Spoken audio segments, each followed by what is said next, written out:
Thank you. Thank you. Next is Doug Turner. Doug was born and raised in New Mexico. He met his wife in 8th grade. That's amazing. Does that mean you haven't changed since 8th grade? No, it took us 25 years to actually get married. Okay. He met her in 8th grade at Jefferson Middle School in Albuquerque. This is where he built his business, and it's where he and his wife are raising their 2 children. Doug is not a career politician, yet as a businessman and community leader, he has faced every issue that is important to New Mexicans.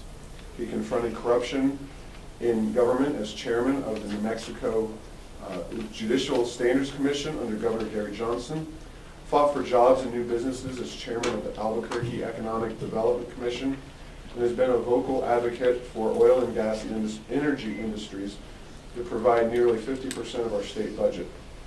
For nearly 20 years, he has provided political and strategic counsel to Fortune 500 companies, elected officials, government, and nonprofit organizations.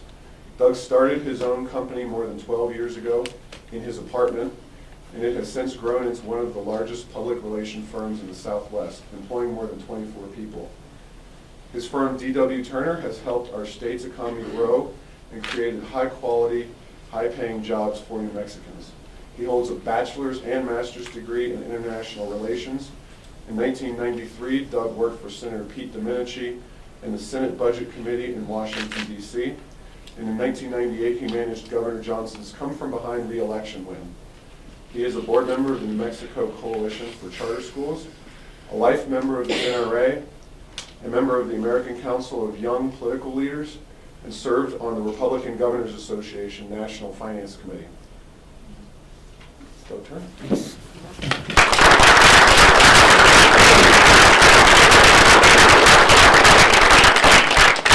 I'm not really used to sitting behind a podium. I'm more of a roamer, so if I move from side to side, don't worry. I think you're all here either because your campaign asked you to be here, or actually because you are like most of us and genuinely care about the future of New Mexico. I think you're all aware of what the issues are that we're facing. Janice did a great job of outlining many of those issues. So I thought I might take a few minutes to give you a little bit more personal information about myself and why I'm running. As I was walking in here, I was talking to John Jones.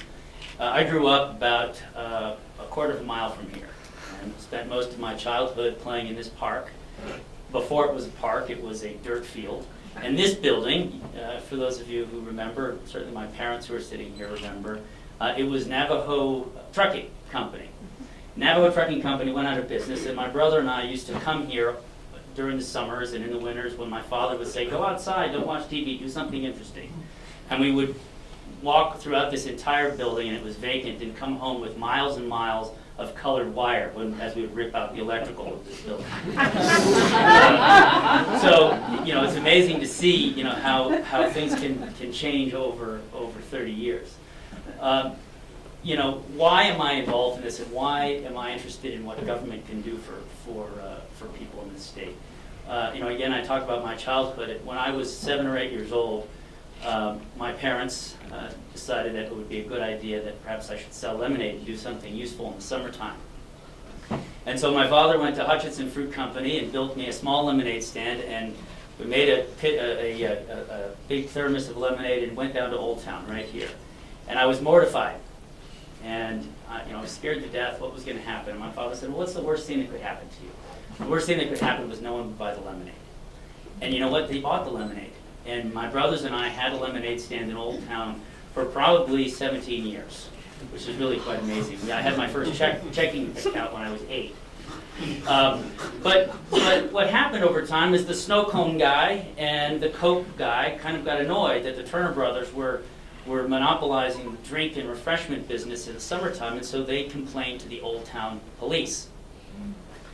And so my father said, well, you should go down to City Hall and speak to somebody about it. And so I marched down, I got on my bike, and I went down to City Hall. And I met with a guy named Steve Schiff, who at the time was a DA for Albuquerque. And I explained the situation to Steve, and he said, hold on a minute. He took a business card out of his desk, and he wrote a little note on the back, and he says, anyone who has a problem with the Turner Brothers selling lemonade in Old Town, you call me. And so for years, we would hold that card up anytime someone would come to town. But the point here is that is an example of what government should be doing. It should be looking for ways to get government out of the way and to allow people to grow their businesses and to engage in commerce. And as I've gotten older, I've really appreciated what Steve Schiff did for me when I was about 10 or 12 years old.